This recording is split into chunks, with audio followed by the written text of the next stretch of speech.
প্রধানমন্ত্রীর যে বক্তব্য, এই বক্তব্য দিন শেষে দায়িত্বজ্ঞানহীন বক্তব্য এবং নাগরিকের জন্য আসলে অমর্যাদাকর।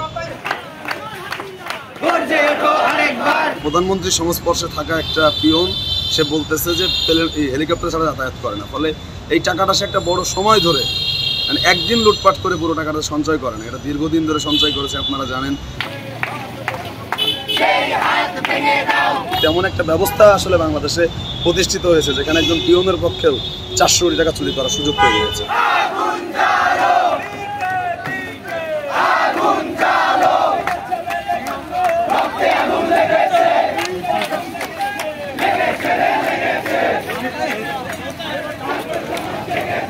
প্রধানমন্ত্রীর যে বক্তব্য, এই বক্তব্য দিন শেষে দায়িত্বজ্ঞানহীন বক্তব্য এবং নাগরিকের জন্য আসলে অমর্যাদাকর।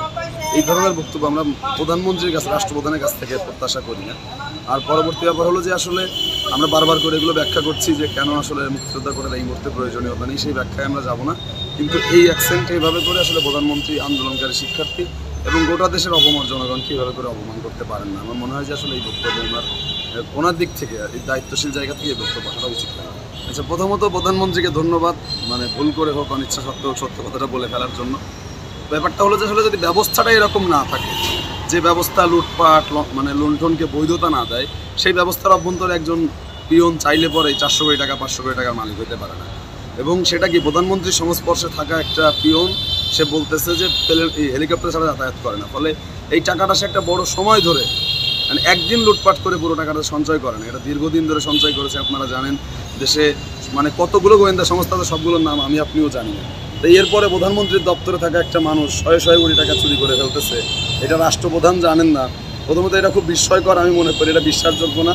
আবার যদি এটা ঘটেও, যদি জানলাম যে রাষ্ট্রপ্রধান এটা জানেন না, তাহলেও বলবো যে রাষ্ট্রপ্রধানের নেতৃত্বে বা যারা রাষ্ট্র পরিচালনা করছে এদের নেতৃত্বে এমন একটা ব্যবস্থা আসলে বাংলাদেশে প্রতিষ্ঠিত হয়েছে যেখানে একজন পিয়নের পক্ষেও 400 কোটি টাকা চুরি করার সুযোগ তৈরি হয়েছে। ফলে যে আপনি যেদিক থেকে বিবেচনা করেন না কেন, কোনোভাবেই আমাদের রাষ্ট্রপ্রধানরাই দায় এড়াতে পারে।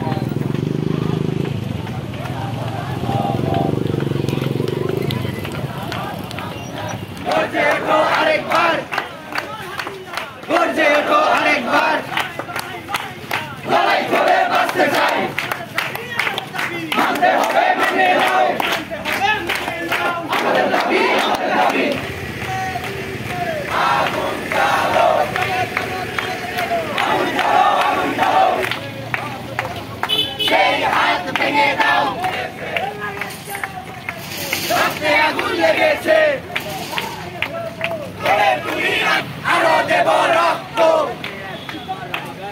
আরো দেব রক্ত, ওটা নট কাম ব্যাক।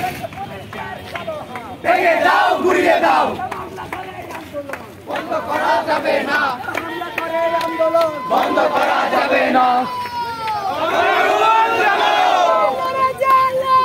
আগুন জ্বালো, ভেঙে দাও, ঘুরিয়ে দাও, ভেসে যাবে অন্যায়।